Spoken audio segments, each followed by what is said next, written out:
Hello to all our viewers. Thank you for joining us. Welcome back to Pink Mike Legal Confessions, where we have a ton of information and educate all of our viewers on these calls.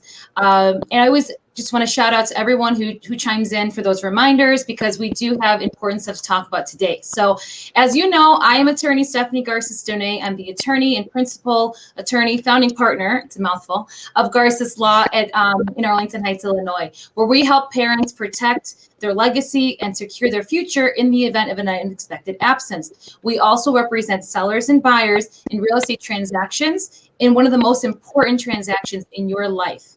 So today I'm here with Ashley Donay. She is a wonderful, wonderful realtor in the city of Chicago and the surrounding suburbs. She's a co-founder of the Bridge team, who is with Compass. Ashley's life goal is to really help people protect their biggest investment, but also to create success for themselves. And that's really important to her, and you'll hear more about that today.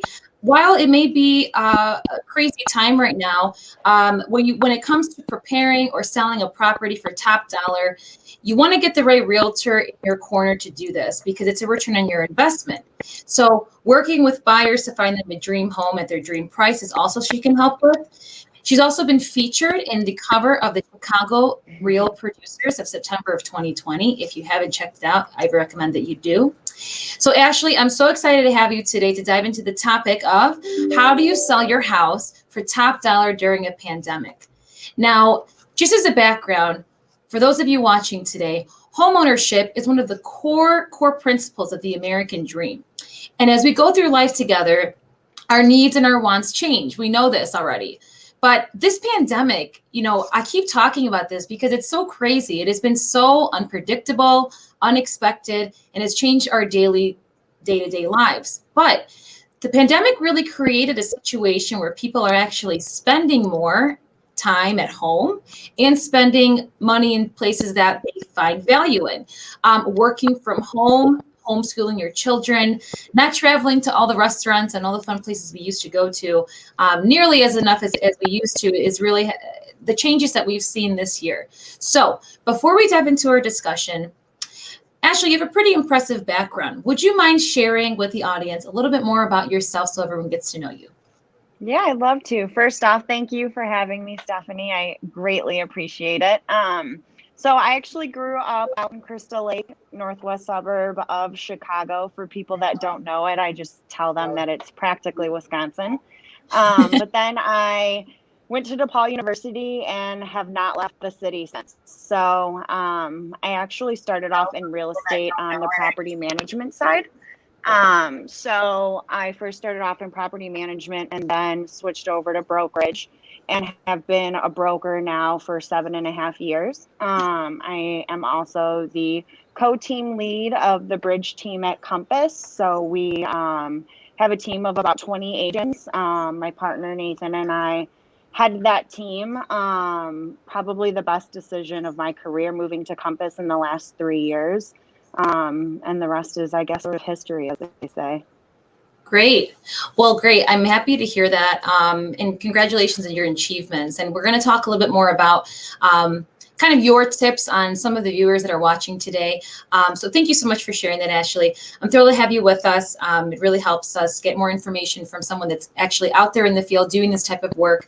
So we have a lot of questions during this time. And for those of you watching, these questions are coming into us privately, so you may not see them on the screen. But if you do have questions and you don't mind people seeing them, you can always put them at the bottom of the chat, just on the live screen, and we'll go ahead and answer them to the best of our abilities. So without further ado, we have a couple of questions that came in that might have a little bit more to do about this pandemic and what are things that you've seen that are changing. So one of the things is that I kind of want to talk about in general, so I'm glad this question came in, is how has this pandemic affected the market in your opinion, Ashley? So I think the most interesting that happened, right? It's almost been like a year since our first official lockdown here in Chicago, St. Patrick's last year. Nobody really knew what was going to happen. Everyone kind of was anticipating for things to get a standstill and for there to be a recession and everything like that. I don't really think anybody anticipated the real estate market bouncing back as strongly as it has. And one of, the blessings that we've had in real estate is that the market has picked up. Chicago home values have risen exponentially. Even while maybe some people have left the city, a lot of first-time home buyers are still buying in the city because they've been able to save so much money in the last year. With young people not traveling as much or going out, spending money eating or drinking with friends or whatever the case may be, they've been able to save for a down payment. So we have seen a huge influx of first-time home buyers actually purchasing sooner than maybe they would have anticipated otherwise because they've been able to save during this time. And obviously, as people are hearing now too, we have very low inventory in some markets. And I say that with a bit of a pause. And I say some markets because you tend to hear people talking about low inventory, homes are flying off the shelf. But there are still some sellers there that are having a difficulty selling their place. One-bedroom condos in the downtown market, for instance. So, I think it's really important when we talk about real estate and the market in general to try to be as specific as we can about what market we're referring to. Right. And correct me if I'm wrong, but kind of to that question. So when you're talking about a pandemic, this is something people haven't seen before. I mean, I think if you think back to when the market crashed, that was a different time. That was a market crashing.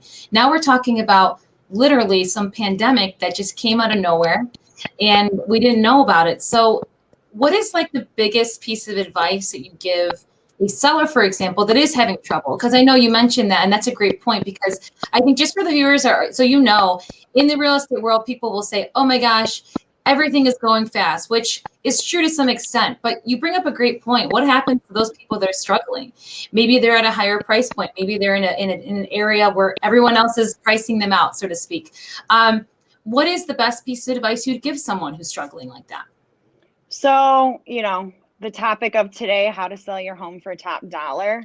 First impressions matter, whether it's in life, whether it's in real estate. I mean, it matters. So before even putting your home on the market, you have to prepare it properly. And that doesn't just mean in the price. You have to make sure that it shows well. Within the last year now, gosh, more than ever, what your representation online is will directly affect you. So pre-pandemic, nice weather outside, people might be walking around, oh, let's stop at an open house and things like that. Well, people do not want to expose themselves to more people right now because obviously of the COVID-19 pandemic. So your photos of your home, the way that your home is staged or not staged, all of that matters now more than ever. So if someone has their home currently listed and it hasn't sold, you definitely need to talk to your realtor about what we can do to maybe freshen up the listing. So what does the paint look like? What does the furniture look like? And what does our visual representation online look like? And then obviously outside of how photos and the property looks, it's always about price as well. Great. Well, cool. I'm glad you talked about the impression thing, because I think, and you'll probably dive more into that later, but the impression that you see online, I mean, everyone is like searching for homes online. Like everyone's like a Zillow expert, right? Everyone's on Redfin. I get so many calls, people that say, I was on Redfin and I saw that my house is worth XYZ. Or the opposite is that they haven't even listed it and they're, kind of doing it themselves. So we're talking a little bit more about that. But thank you for whoever asked that question. That's a really great question. It kind of opened up a can of worms for us. So, okay, another question came in here that might be relevant to what we're talking about as well. Someone has asked, what trends have you seen in the way people are purchasing now? Are they looking for more outdoor space, a home office, more than before the pandemic? Yeah, obviously outdoor space is a huge component of what people would like now. People are at their homes more than ever. So outdoor space is a premium. open floor plan concepts might be not as conducive as they once were. People are looking for more private space. So maybe a second home office, not just one home office, or another room for their Peloton or their, fitness equipment and everything like that. So those are definitely features that, have always been selling points, but now are even a stronger commodity, having outdoor space, especially in the city of Chicago. But also, interestingly enough, in the last year or two, people have been updating their homes. So to walk into a home that is now updated might actually be, better for you as well, because things like appliances are on back order, even still, and other materials that even contractors need are, not as high of, in supply anymore. So it can take longer to actually fix up your own home. So to have a property that has been recently renovated is also a huge selling component.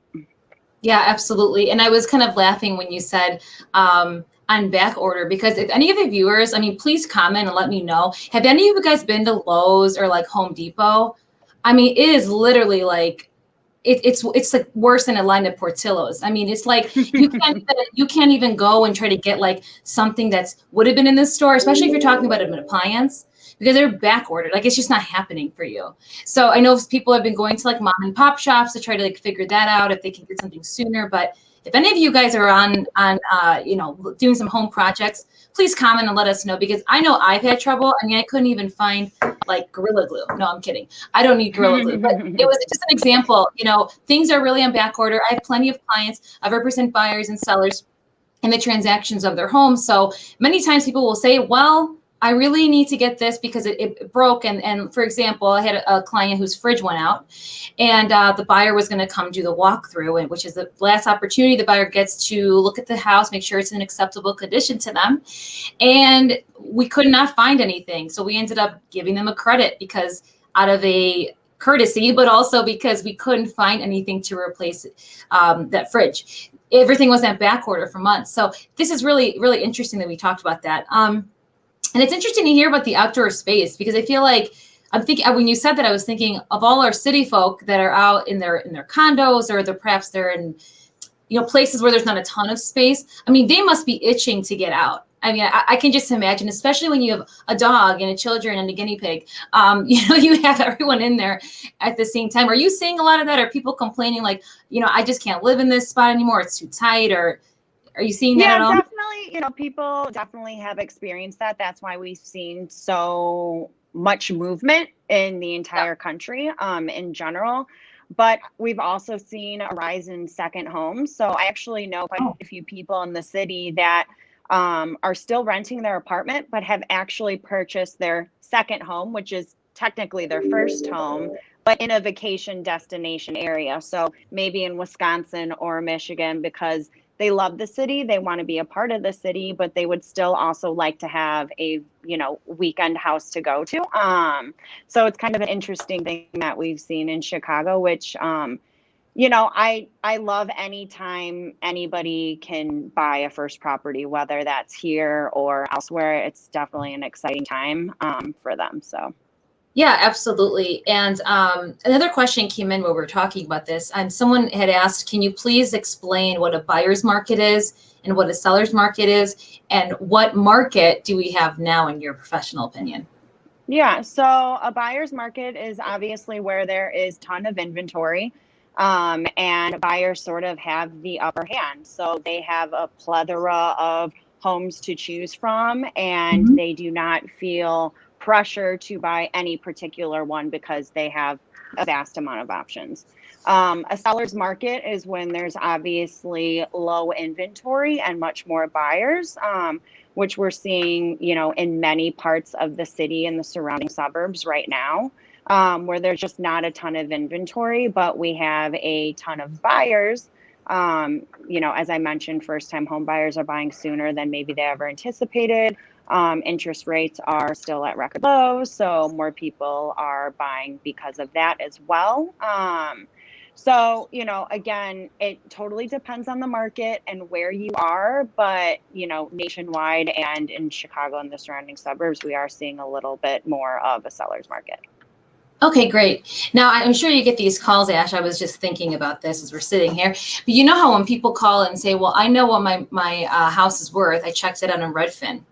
Or I checked it out on Zillow because I know Zillow sends these updates to people. How much weight should sellers give to that? Because in reality, I mean, it is a auto-generated email that you're getting, but I do see people more and more really taking this serious. So curious about your thoughts on that. Do you think there's any value to that? Do you think people should listen to it? So I love to answer this question with a question when I have people that are thinking about selling their home. And I say, if you were to have completely renovated your kitchen and bathroom a week ago, do you think that would increase the value of your home? And most people would say yes.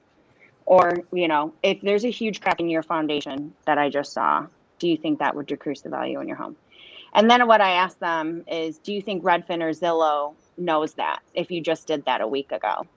Or do you think Redfin or Zillow knows what the condition is in the interior of your home? Because ultimately, those sites have algorithms. They just collect data.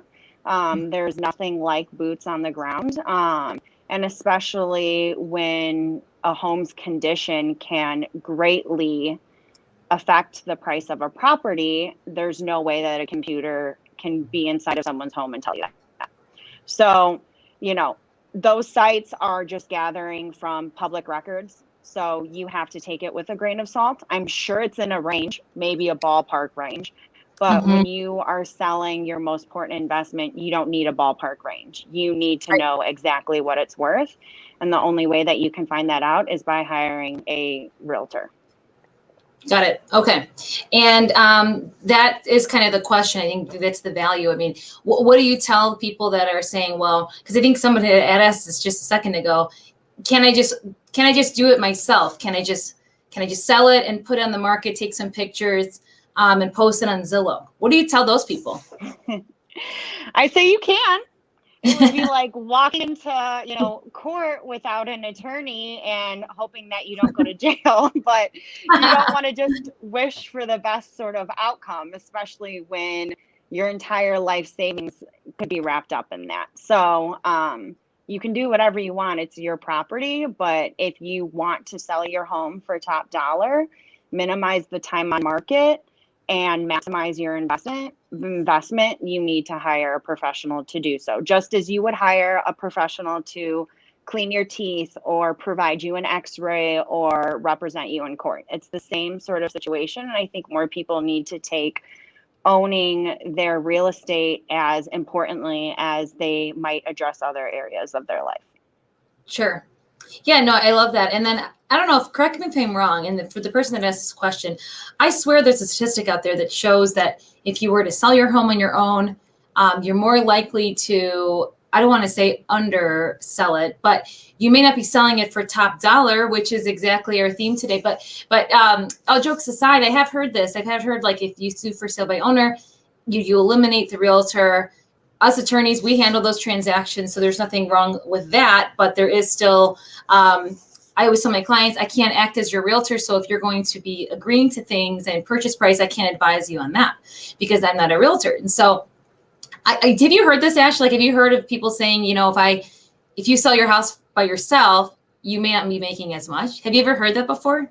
Like people are under themselves. Yeah. Yeah, definitely. I've definitely heard that. And I think the misconception sometimes that those people might have about realtors is that we're just like glorified marketers, and that's not the truth. In any sort of case, we obviously help negotiate. We help you prepare your home, which I was talking about before.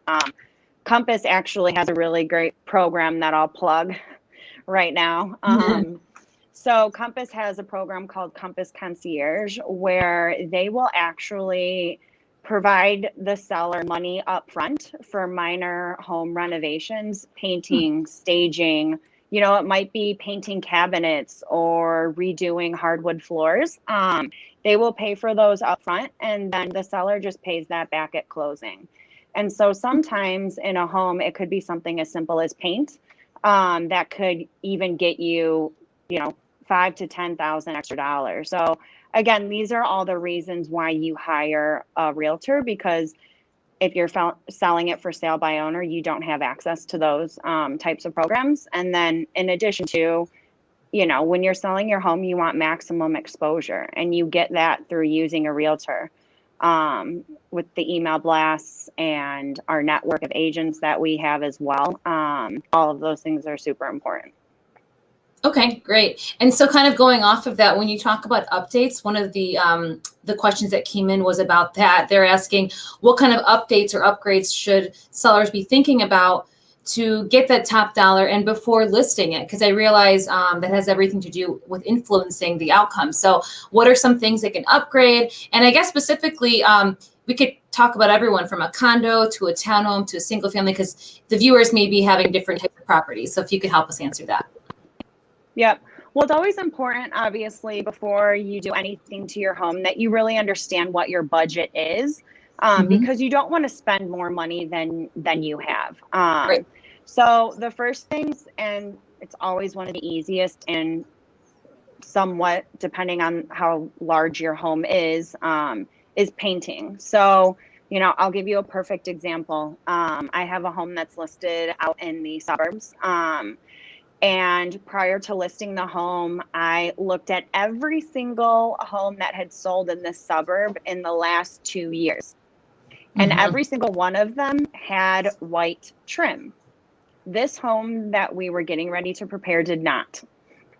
There had not been a home that sold without white trim. So the first thing that we did to that home before even worrying about like a kitchen remodel or a bathroom remodel was painted the trim all white. So again, another, you know, plug for hiring me and the Bridge team is to analyze those sorts of things, because, you know, we're not going to tell you, hey, let's go ahead and spend $5,000 and update all the appliances if you have turquoise or purple walls that are going to distract from the updated appliances when we go online. So painting is always the biggest thing. And then obviously home buyers just love to see updated kitchens, especially with people being at home more and cooking more, updated bathrooms as well. But the best way to really prepare your home on a budget is to declutter, to rearrange furniture so that it really complements the property. Less is more. And then to make sure that your paint is minimalistic, so that when a buyer walks in, they can visualize themselves there without getting distracted on, you know, your own design tastes. I like how you said that so politely, like design taste, like, you know, like my design taste might be different from yours or from someone else. So that's always interesting. And I think depending on the clients, people, you know, what do they say? Different strokes for different folks. I mean, I think that's true when it comes to your home. I agree though. I mean, more and more people are looking for updated. They you know, the white's what's in and the brown, not as much as it used to be. So it's always interesting. Okay, well, thank you for covering that. That's a good question. Now, and kind of checking back really quick before I move on, I want to make sure when we talk about the updates. Now, do you recommend the same for like a condo or like a townhome or a single family? Was that general advice, or would you think that maybe condo owners should be doing something different than a townhome owner or a single family homeowner? Yeah, I think, you know, what I said about like paint and decluttering and complementing furniture can be used across the board. Okay. You know, in condos, you know, homeowners that are walking into there, you know, don't have to worry about things like the condition of the roof or foundation condition as, you know, buyers would be in a single family home. So when you're thinking about larger scale things, that's where maybe you would update, you know, some appliances before you would spend money elsewhere. But in general, you know, paint, redoing floors, that can be a huge thing, but also that can be very expensive.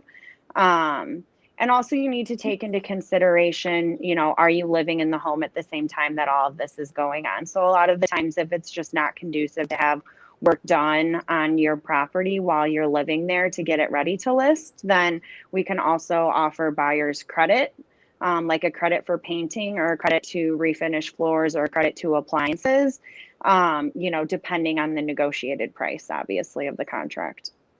Okay, great. Yeah, I just wanted to make sure because again, our viewers are of all different types of property owners, right? So I appreciate you answering that. One of the questions I had, because I know the viewers are probably wondering, what makes the bridge team at Compass different than other brokerages, different than any other person that's marketing to them? Yeah, so the bridge team, I'm so biased. I'm like, they have my heart, but it's honestly the reason why.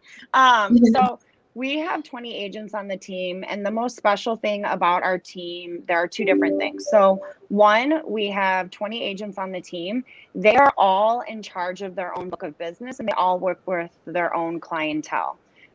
Which is great because it allows our sellers to already have exposure to so many buyers just within our team, and all of their network as well. Secondly, our agents have all sorts of different backgrounds. So we have former managing broker on the team. We have people that have come from a construction and development background. We have people on the team that have design and staging experience. So it really is a team effort when we are listing a home to say, hey, what are the latest design trends for 2021? And we have an agent on the team with that experience. Or, as I mentioned, the agents on our team all work on their own deals. We can get feedback right away on pricing. So, hey, we're going to be listing this property. It's super unique. What do you guys think about this price? And because the agents on our team are full-time agents that close deals, they have that experience of the boots on the ground chatter of what buyers want instantaneously. So we don't have to wait for reports to come out a month later to know what's going on in the market. We know it in real time. And then secondly, outside of having Compass's amazing marketing department, our team has our own marketing department. So we have a marketing strategist that can work on customized materials for our listings and our sellers. And then we also have a content production team as well that works on video, virtual tours, and things like that. So obviously that was a huge thing in the pandemic when, showings were at a minimum. That video content really helped. And we push all of that out on our social media, which I think we almost have like 20,000 followers on now. So you get Compass, and then you get the specialized network of the bridge team, which is the best of both worlds. Yeah, no, absolutely. Thanks for explaining that. I mean, I think I could speak as a consumer myself, and I see many of my clients. People are constantly trying to find, the best, the quickest, the person that's most responsive. But at the end of the day, if you're anything like me, we're all competing with each other because we're all in the same industry of running your own business. You have someone that does something like you, but highlighting what's unique about you is super important because for the viewers watching, you've heard it here first. You know how the bridge team is a little bit different than other people. And actually, I think it's interesting when you talk about different areas that people are from and the backgrounds. I mean, I think that's super valuable. And I'm remembering, I thought there might have been something with interior design too. Maybe I'm thinking of the Compass Concierge where they offer that as well, because that's super important as well. So one of the questions that came in, we didn't talk money, but people always want to talk money. How much does it cost, right? How much does it cost to hire you or Realtor in general? But let's talk about you specifically. Yep. So, the one thing that I actually find most interesting is that not every buyer understands how their buyer's agent is getting paid, which obviously goes into the seller's costs. So buyer's agents in Illinois, Chicago, are technically free because the seller pays that commission. So we charge 6% commission. And that gets split with the buyer's agent. So automatically we are paying for the buyer's agent and their work as well. And that's just the way that it is in Illinois. So commission, it's always based off of the purchase price. So it's not a flat fee service. It's always a commission that is negotiated between obviously us and the client, depending on, what their needs are. Okay, great. And So it's interesting that you bring that up, because I think buyers almost always, when they're first time buyers, they think that it will cost them something to work with a realtor, and it doesn't. So for those of you that think that that's the thing, it's a myth. It's not true, because a lot of times people will ask me, well, I'm not working with someone, and that's where I kind of always wonder if they know. I know in other states they do things differently, but in Illinois, I know you don't have to pay as a buyer's agent. The seller pays the full commission. So that's great to know. One of the questions also is do I need a lawyer to sell my home? Thank you for that question, because that is like the best question. You know, super fun fact, for all of you watching, it's typically in Illinois, it's not required to have an attorney. You can try to do it yourself. But it's kind of like jumping out of a plane without a parachute and hoping for the best. That's what I would describe it as. And typically, no, you don't have to use an attorney, but you are selling your home in a legal transaction. You would definitely want to have an attorney represent you. So why is that? So as attorneys, we represent a seller or a buyer in a transaction. But let's talk about seller specifically, because that's what we're talking about. We're talking about top dollar sale of your home. We make sure to protect that investment and your proceeds, because at the end of the day, you are making something, I hope, or not, on the sale. But the problem is that you have to make sure that you are surrounded by the right people and on your team, so that you don't run into the other problems that could come, like for example, a tax bill isn't paid and you thought it was paid, or perhaps you run into an issue where there's a dispute over what was supposed to be included in the transaction that's not included in the transaction. I mean, the list goes on as to so many issues. And as attorneys, they represent you, they fight for you. And I personally can say with confidence that I work for the client. I do not work for the lender or the other side. I am like the unbiased person that works for you, I should say. And that's important too. And same with the realtors, but it's kind of the same thing, because I think sometimes people say, well, they're working with the other side, or they have something going on. And so having people on your team, realtor, attorney, everyone works for you, so that you can make sure that you're protected and that nothing goes wrong in your transaction, and you can move on from this chapter of your life. So just something to keep in mind. And fun fact too, in Illinois, attorneys for the sellers are actually title agents as well. So we do the title work that's required for the transaction. So there's a lot of value in that, to make sure that there is no legal issues or ramifications that come from the sale of your home that you're selling to someone else.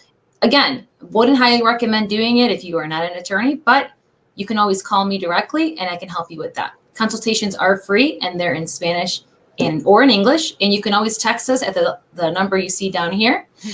If you decide that you want to set up a call, you can always text. We love text because it helps us connect with the clients faster. Text message. I mean, this is the thing. I'm sure you've seen this, Ashley, is as far as clients' communications, people don't necessarily want to call anymore. I mean, I know it's a little bit like outdated, but do you agree with that? I mean, the way that you work with clients, and specifically like for sellers, do you see sellers want to text more? Do they want to like call you more? For me, it's like, it's a little bit of both. It's mostly text, I would say. Yeah, most people obviously like to text. I'm old school. I would much rather get on the phone and talk through something or explain it than texting it. Especially with real estate, things can get sort of complicated, and it needs to be a conversation. I also find that with agents. Agents will text each other a lot, and I'm like, let's get on the phone and negotiate this. Like, I don't need to wait 20 minutes for a response. So I think, it's a matter of, how busy someone is. It's nice to get a text and come back to it. But I'm always one for picking up the phone and figuring whatever it out that we need to figure out. So Yeah, I agree. I mean, I think the phone is one of those things that's kind of overlooked, and I think people appreciate hearing from you more than anything. Here's a question that I thought of myself for the transactions that you do. Do sellers, for the most part, with COVID and stuff, how are you dealing with them, like with going to closings and what? I have my own answer to this, but are you seeing people go to closings more often? Are people present during the walkthrough? I mean, what are the stuff that's kind of changed with the pandemic as well? yeah, so I think one of the interesting things to talk on too, when we're talking about making the most from your home sale and maximizing your investment, our team of agents, we physically show our property. So a lot of times agents will just put properties on lockboxes, which I understand to limit the amount of people in a home. But when I have a property listed, I am not trusting a buyer's agent to sell that home the same way that I would sell that home. It is my job to know the ins and outs of that property that I'm selling. And it is my job to educate the buyer and the buyer's agent on why we are priced, where we are priced, and why it is worth what we have it listed at. We just sold a 2-bedroom condo in River North that actually was the highest sold 2-bedroom in like the last 6 months, and I was present at every showing. And at every single showing, I pinpointed exactly what that unit had that the other units on the market didn't have. So I think that's a huge thing about being in person. Sellers do not have to be present at their final walkthrough, but their agents are present. And same at closings, like a lot of our sellers work with the attorneys and get all the paperwork done ahead of time so that the day of closing, hopefully it's just easy breezy and they get the money wired to them. But I do miss the days of everybody going to closing and Soon. the vibe and the energy that gave off, because it was fun. But I do understand obviously everyone wanting to be safe and not spread and everything like that. But Yeah, those are that just makes some of sense. my opinions. Mm-hmm. Yeah, definitely. And I just want to pause really quick and recap for those of you that are just joining us, because I see a couple people joining our video. So just as a recap, my name is Attorney Stephanie Garces-Donay. I am the founding attorney and the founding attorney of this law firm, Garces Law, where we help parents and people protect their legacy and their children in the event of an unexpected absence. We also represent sellers and buyers in the biggest transaction of their life, helping you prepare for the unexpected. So in this week's Pink Mike Legal Confessions, we are actually discussing how to sell your home for top dollar. My guest today is Ashley Donay. She's a realtor and co-founder of the Bridge team with Compass here in Chicago, and she has joined me to share her wealth of knowledge and proven experience as a top realtor for today's discussion. Now, if you missed last week's episode, we talked about something very important. I actually got some calls from this stuff because people were like, well, you talked about this today. I want to know this applies. That topic was about how to pass real estate or property to your children properly. You can watch a recording on my Facebook page or our YouTube channel, which is Garces Law. We welcome you here on Tuesdays at 2:30 Central Time, where we share tips for parents and guardians and for buyers and sellers. Now, I know we talked about a couple of questions, and I know there's a couple of questions that came in, but I'm trying to just make sure we've covered a couple of topics here that we're not just giving the same advice, we're giving it different ways and different questions. So this is kind of an interesting question, because I think this is a question that I got once and I wasn't totally sure how to answer, because I'm not a realtor, but someone has asked, do I really get my money back when I upgrade my kitchens or my bathrooms? And is that different than if you upgraded like your fence, which is something outdoors? What are your thoughts on that, Ashley? I mean, you have to look at it as what you're spending and then what the market is going to give you back for that. So that's why, again, using an agent to say, hey, everything, with an updated kitchen that is brand new has sold $50,000 more than what you could sell right now. And, as realtors, we have partners with GCs and all sorts of other vendors. They can do this job for $20,000. So therefore, you'll be able to make a 30. So everything is so specific. So we sort of look at it that way of saying, hey, this is what the market is telling us you could sell it for if you did X, Y, and Z. And then using our vendors, this is how much it will cost. And then that will be the difference. So, everything is rooted in obviously, data. We're not just going to hypothetically be like, oh, let's throw in imported Italian marble in a home that, nothing has ever sold above 400, let's say. You know what I mean? Yeah, So yeah. it's all very, be very specific. Yeah, Yep. yeah, no, for sure. And it's funny, you want to be strategic, right? So speaking of strategy, I just got a question that came in. It's more of a question for me. They're asking if a family member passes away and someone tries to sell their home without making any updates, what advice do you have for them? Now, we sort of talked about the updates because Ashley just explained a little bit earlier about that. But I want to go back. How do you even sell it on their behalf? So the question is, you need a consultation from an attorney before you're trying to sell anything. And the reason is because when people pass away, unfortunately, there's so many things that we don't know. We don't know. You don't know if this person left something for you, the person trying to sell, to have the power to even sell. So feel free to reach out to me because the answer is it depends. It really, really does. If someone left an estate plan, or perhaps you were on the deed of the title, there's so many ways to maneuver a sale of a property. Or perhaps, your parent may have passed away and you're one of many heirs and you're trying to get rid of the home. So I can definitely help you with this. We do speak Spanish. We speak English as well, as you already know. But for those of you that are looking for help with this, the answer is so long, I might as well just offer you the consultation because the answer is it depends. I mean, you could have the power to sell it, or you could have the power not to sell it. And those are things we need to discuss. So feel free to make a consultation. I've already told you before, as I do all the time, we are doing consultations remotely from the safety of your own home. Like in your pajamas is fine. Just show up, have a camera, and we'll be all good. You can also text me below to set up a consultation or to discuss your issues. And I'm happy to do that. The consultation is free.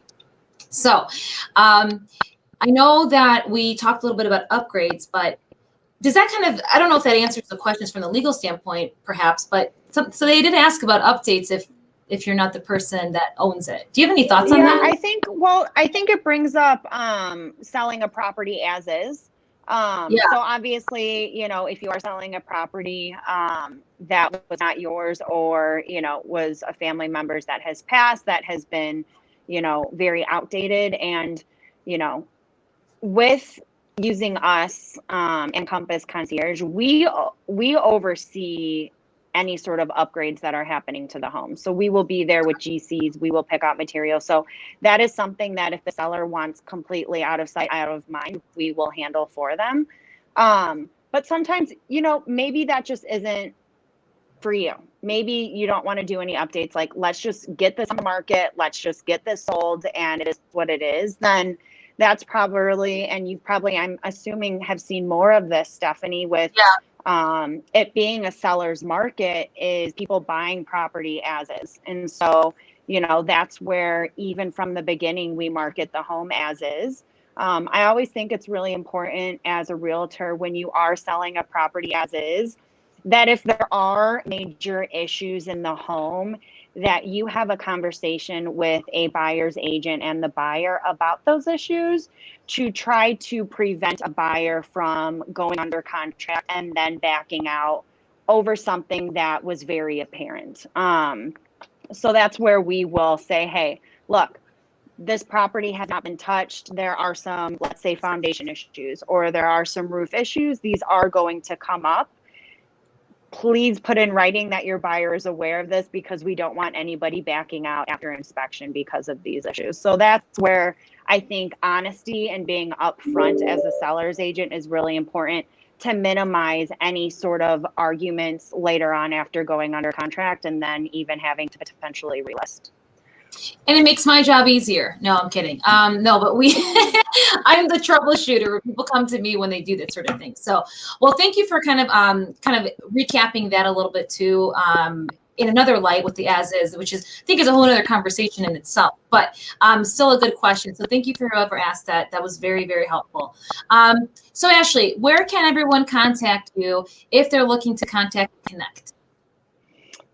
So I am on social all the time. So honestly, you can send me a private message on Facebook or on Instagram, LinkedIn. My cell phone number is 815-276-3248. That's going to be on the banner below. It's always fun when you can point and do these things and they show up where they're supposed to. So that's my contact information as well. I pride myself on being responsive.